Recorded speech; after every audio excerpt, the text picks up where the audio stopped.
আর এই কালকে তো পৌষ সংক্রান্তি ছিল, তো পৌষ সংক্রান্তিতে আমরা মানে বহুত কষ্ট করে চালের গুঁড়া কিনে নিয়ে আসি। আর চালের গুঁড়া সে বান্দর নিয়ে পালাইলো সকালবেলা, পিঠে বানাবে সকালে, সেই বান্দর সেই চালের টোপটা নিয়ে মানে গুঁড়ার টোপটা নিয়ে পালিয়ে যায়।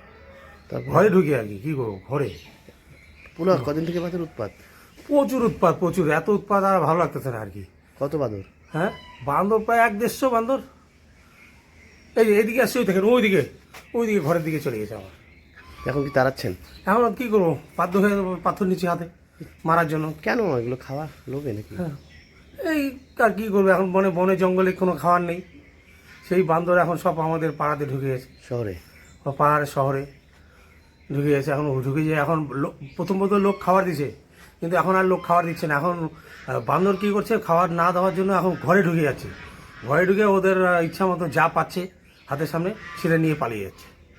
যেমন আজকে আমার কালকে মানে চালের গুঁড়া আমি নিয়ে আসি, সেই চালের গুঁড়ার টোপলা নিয়ে পালিয়ে। পিঠা খাওয়াবে না? পিঠা খাওয়া কী করে হবে, চালের টোপলা নিয়ে গেল, পিঠা খাওয়া হলো না। আর তো বাঁদরের উৎপাতে পিঠা খাওয়া বন্ধ? বাদরের উৎপাতে পিঠা খাওয়া বন্ধ হয়ে গেল। সব তো গুঁড়ো নিয়ে হ্যাঁ, খাচ্ছে? গুঁড়ো নিয়ে খাচ্ছে সব বান্দর একসাথে।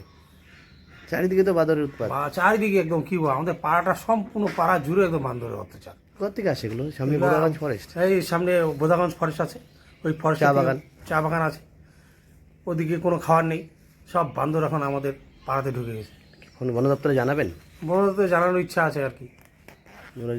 এখন যোগাযোগের ব্যবস্থা যদি আপনাদের সংবাদ মাধ্যম দিয়ে যদি একটু জানানো যায়, তাহলে আমাদের খুব ভালো হয়, উপকৃত হয় আর কি।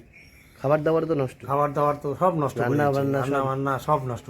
আমার মার ঘরে চাল ঠাল যা ছিল আর কি, সবজি সব নিয়ে পালিয়ে গেছে। এখন জানলা দরজা বন্ধ করে রাখতে হচ্ছে? সব বন্ধ করে রাখার পরেও কোনো ফাঁক দিয়ে তো আমরা বেড়াচ্ছি, সেই বেড়ানোর ফাঁকটা দিয়ে ওরাও ঢুকে যাচ্ছে, মানে সুযোগ বুঝে ঢুকে যাচ্ছে। আমি যেমন আমার ঘরের সামনে কলের সামনে আমি গেছি, এদিকে দরজাটা খুলে কলের সামনে গেছি, এদিকে ঘরে ঢুকে ওই মানে চালের গুঁড়া নিয়ে পালিয়ে যায়। সাত সকালে এই অবস্থা? সাত সকালে এই অবস্থা, কী করবো।